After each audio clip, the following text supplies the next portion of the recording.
Hey guys, Troy here, and one of the cool things about the fountain pen hobby is that there's so much out there from which to choose, new and old.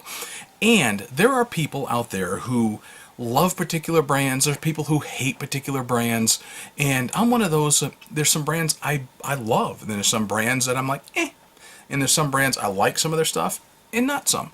So, out of that, there are people out there who think that Mont Blanc or Mont Blanc or Mont Blanc, for those of you to whom that applies, you know who you are. But there are people who think that Mont Blanc pens are highly overrated, especially the more modern ones. And then there are those out there who absolutely love them and can't get enough of them. So I wanted to share with you one that I've been wanting to review for a while. And this is one that we had procured last year, and I've been holding on to it. I had purchased it to be able to give to my bride, and I wanted her to have her own Mont Blanc and have that in her collection. And she used it all the time, and it just not too long ago ran out of ink, so I went ahead and set it aside, and I was going to flush it out, but I've been wanting to review that pen for a while, so I just went ahead and did that very thing, flushed it out, filled it up, put a converter in it, that kind of thing. So wanted to share with you the Mont Blanc 220. Now, there was a little bit of confusion probably on the part of the seller on this particular pen. I actually got it from overseas, over like Belarus or someplace like that. Romania, one of those Eastern Bloc countries. And they had listed it for sale as a 221. And that's what I believed it was, because that's what they had told me. Well, for those of you who are in the know, I can really give you a great reference to the Pen Hero website, penhero.com. Jim over at Pen Hero, based out of Raleigh, North Carolina, which is not far from where I'm sitting, by the way, does a fantastic job on his website about dealing with historic pens and beautiful photographs and history, that kind of thing. So penhero.com if you want to do some research, and follow him as well on the Pen Trace Facebook page. Follow him on Instagram, and you'll see some great information on some of these pens. And he loves Schaefer's, by the way. So one day I was checking out his site, and I saw something on the Mont Blanc 220, which is this right here. And I was like, well, wait a minute, he mentions in his article about the 220 and the 221. So here's what he wrote. I'm going to put it up on the screen for you. He said that this is a Mont Blanc 220 cartridge converter fountain pen in black, and it's circa 1971 to 1977. 5 5/16 long pen. Also came in a piston fill version, and both have a narrow ink view window where the barrel meets the section. In the cartridge pen, the section threads are clear, extending up to the ink view window, which can only be seen with the cap off. The 220 has a single cap lid band and can be distinguished visually from the 221, as that pen has two bands. Well, I only see the one on the cap. So I will assume that Jim is correct and that the seller was incorrect, that this is a 220.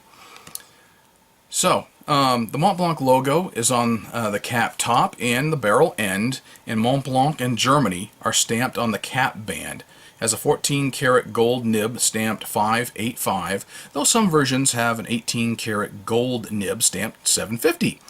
It came in matte black resin, in polished resin, in black or burgundy.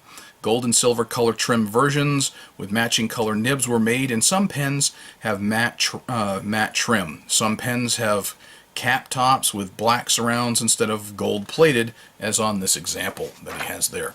So on the top you have the snow-capped mountain of Mont Blanc, and you can see on the bottom as well, you see the gold tone, the gold trim up top. And I will show you some close-ups of it. Does indeed say Mont Blanc in Germany right there on the cap. You probably can't tell very well here, but I do have some close-up shots of that. And here you've got the barrel and it is a cartridge converter pen. When I first got it, we just slapped in a Mont Blanc cartridge, used that, and later on I went ahead and put in a converter, which I had purchased. Here is the nib, and it does say 585 on that. I've got a close-up shot of that as well. There you go. Almost a Lamy looking nib, and it is it kind of flares up to its widest girth and then kind of tapers down to the end of the barrel. It's a very lightweight pen, and it posts very nicely, very securely. It's fairly light in the hand. It's only half an ounce, fully inked. So it's a nice feeling pen. It's not too long, not too short. You can do it unposted if you prefer it that way. Posted, it's not too terribly bad the way it is. It's a vintage Mont Blanc, and it 1970s, the precious resin, as they did and still call it today. And the clip is very functional, very nice. You can get these online. You can probably still get these for under $100, and maybe the $70 to $80 range is what they should be going for roughly right now. Fair market value, last I checked, $70 to $80 range, somewhere in there. I polished it up some because I've got the polish to do it, especially the Mont Blanc polish that was designed for it. And it's a very nice, very classy, very elegant looking pen. Now, for those of you who are familiar with the Mont Blanc 32, which is another pen, probably since the 32 probably came out of the 60s when they went with a 2-digit numbering system. So how does it compare to that? Because that was a popular model, and I know a lot of collectors who went with the 32. Well, here is the 220, and here is the 32. You can see that, in style, they're fairly similar. Okay, so they didn't veer from the style at all, but you can tell that they're a different height, and you can tell the difference in this being a twist top as opposed to a pull top. The nib is a little different. It's more of an inlaid nib, and this one here is a piston filler. So if you're familiar with the 32 with a piston filler with an ink window in it compared to the 220, this one being a cartridge converter style, which quite honestly I don't mind whatsoever, coming out of the 1970s as opposed to the piston filler from the 1960s. So that's how it compares to a 32 for those of you who are in the know and appreciate the 32. I can tell you this from my experience. This 32 writes a very fine, kind of scratchy, little more than I like, but it's a very fine line, whereas this is buttery smooth. Absolutely a joy to write with this particular pen. So I'm going to share that here with you. I'm going to give you some of the I'll give you some of the statistics, and the lengths, the girth, the weight, and all that happy stuff, and we'll do a writing sample and maybe a little size comparison.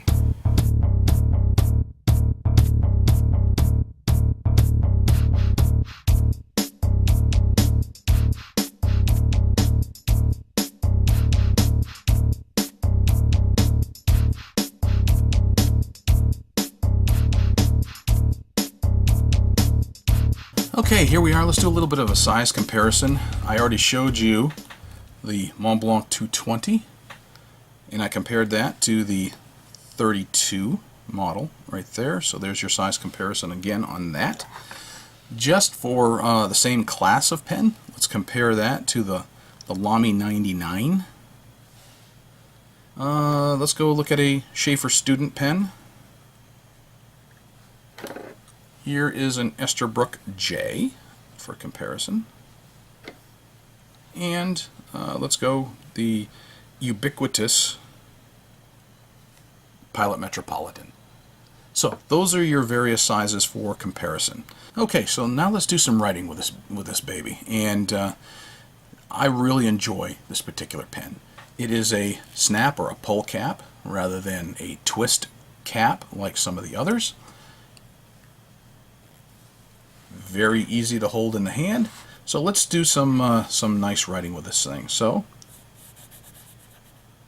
Mont Blanc, 220. This is a very smooth buttery so. I'm talking, you may hear a little bit of feedback, but don't let that fool you. This just glides across the paper. Just absolutely glides across the paper here. You get some good line variation. This being a gold nib, you get a lot of flex out of it. You can probably see that flex.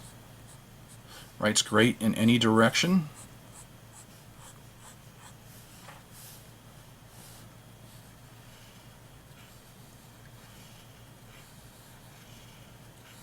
Look at that. Nice flex, nice line variation, and it is a sweet writing pen. A very sweet writing pen. And this is the way it came, by the way. I didn't really have to do any tuning to it.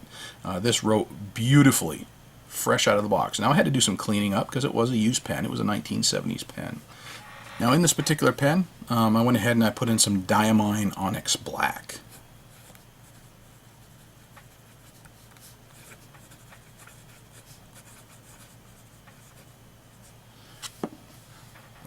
Can you do any reverse writing with it? Sure you can. It's a little scratchy. Gives you a much more fine line, but you can do it. I don't recommend it, and I don't like it, quite honestly, but you can do that. So that's not a problem whatsoever. Fast writing. If I really want to do a real scratch, and that's not really my signature, that's like a scribble. That's not really how I sign my name. But the Quick Brown Fox, you get the idea. The pen keeps up very nicely. And absolutely no problems. I haven't had any issues with this pen, either using the cartridge or a converter. So I'm sold on this. Vintage Mont Blanc, 220. I just, trying to find a way to snatch it away from the wife and keep it for myself and put it in my own collection. Oh, love it, love it, love it. It's a pretty wet writer too. Nice, good, wet writer, and beautifully smooth. There you go.